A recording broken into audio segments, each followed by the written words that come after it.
Alright everyone, I just want to give a quick little update here. As you can see, things have changed.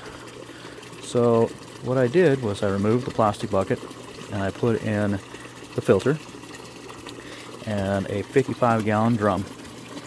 The little container tops on the top of the drum is to keep the fish in. I had a couple that decided they wanted to attack the flies and ended up in my sump tank. At least they survived. But anyway, as you can see, I have 1-inch piping coming up from the sump, right there. The new pump that I installed is a little bit big, so I have a bypass valve.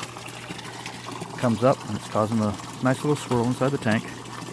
The overflow goes into the radio flow filter, which then comes down and empties into the grow bed. And shortly it's going to go into a moving bed biofilter, but I have to get it put together. Maybe I'll show that on video. Anyway, as you can see, things look like they're growing. I still don't have anything on this plant that I can eat, except for those flowers. Some people actually like to fry those up, but not me. I'm waiting for the actual zucchini to pop. So we'll see what that looks like. You can see that my garlic is actually doing pretty well over here.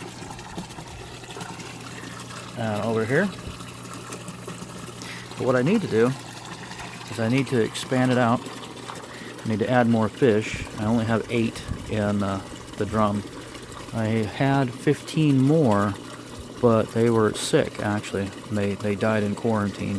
When I went back to the store, they found that all of their fish from the last 2 batches they received were sick. So I'm in a holding pattern there. So I barely have enough nutrient in the system to feed these plants, but that's okay.